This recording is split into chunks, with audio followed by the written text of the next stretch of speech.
So here's my review of the Pixel Slate. As you can see, I have the keyboard that costs $199.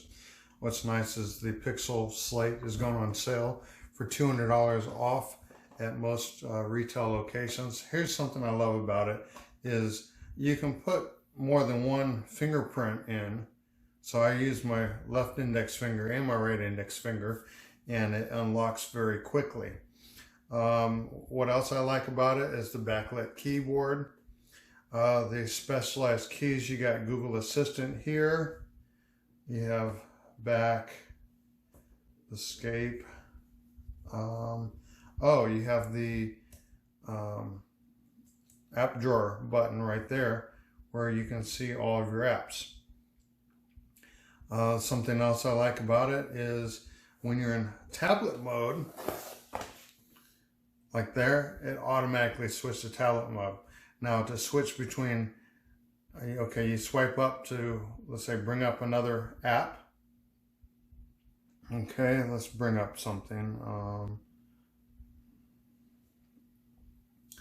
And then you swipe down and you can choose between apps. You can actually close apps like that. And you can switch back and forth.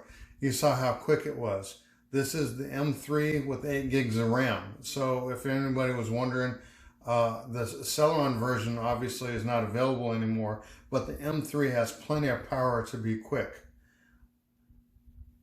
As you see there. Okay.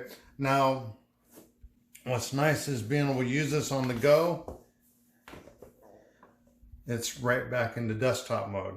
As you see, the browser window changed. Now I have a dark theme on here, that's why it might be difficult to see. I can brighten it up right there with the keyboard accessory. You can go to settings pretty quickly right there. I've noticed I've only charged this thing one time since having it, and you look at that, the battery's still at 56%, and I've had it for what, about five days now. So it's pretty impressive, the battery life on it.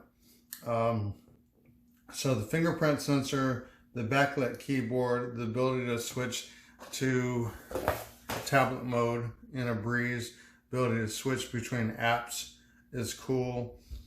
The access to the Chrome web store in addition to the Android web apps is pretty awesome. So now let's talk about things that I don't like. Honestly, okay,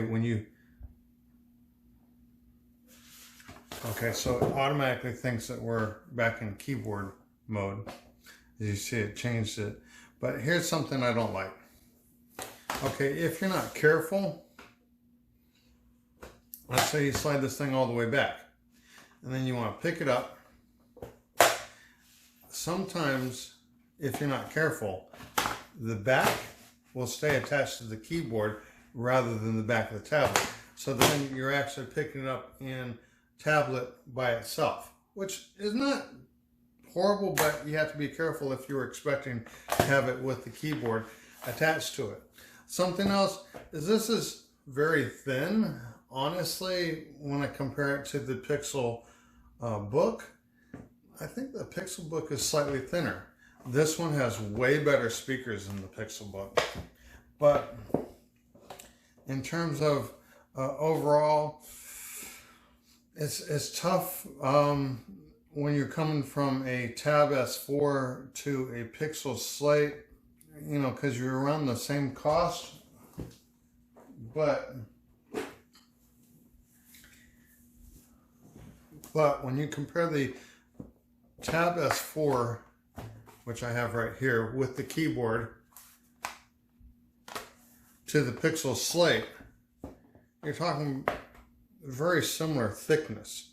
The Tab S4, I think, with their keyboard is actually better situated than the Tab S3, obviously, because it was magnetically attached like the Pixel Slate, but then the Pixel Slate also because it actually attaches to the corners. So I kind of, you know, if I was doing a comparison, I would have to give the Tab S4 a safety factor that I like over the Pixel Slate. This seems a little wonky. Obviously, you put the magnetic part down and it holds it up nicely. It goes into the modes pretty quickly. This is a very fast desktop experience using Chrome OS. So what I like about it, obviously, is the finger touch, the quickness, the backlit keyboard, the specialized buttons with the keyboard. What I don't like is how much they charge extra for the keyboard. Also, I did notice there was a time when I opened it and you couldn't use the trackpad. So I had to turn it off and then turn it back on, and then the trackpad would work. You could see the mouse. So when that happens, you can only use it by the touch screen, which is not too bad, but it's just a little bit annoying. Trackpad is definitely an added feature that you don't have with the Tab S4. Also, you have a full-size keyboard, which you don't have with the Tab S4. Honestly, it's a little bit heavier than what I was really hoping for. It's a little bit thicker, and I'm really not comfortable with these corners being exposed. I don't know if you've had a experience ever dropping a device. When it gets this heavy, it's not something that you really want to carry with a bunch of other things in your hand, because something can slip out, and typically it's going to be the heaviest thing, which this is probably going to be it. And if it lands on a corner, you're going to break the screen. So not very comfortable about that. Overall, it's a great device.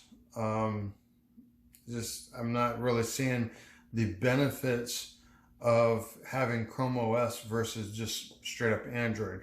The full browser experience where you can have add-ons and extensions is great. To be able to have it in desktop mode all the time is great. Other than that, it's not a huge bonus over an Android. You know, when you're coming from the best Android tablet, the Tab S4, this isn't a huge benefit. Screen's slightly bigger, but you're also experiencing quite a bit more weight. They don't make a nice cover that I know of that goes with the Pixel Slate. So it is nice that they brought down the cost so much, but honestly, it was way overpriced when it began. Anyways, thanks for checking out my video. Hope you enjoyed it.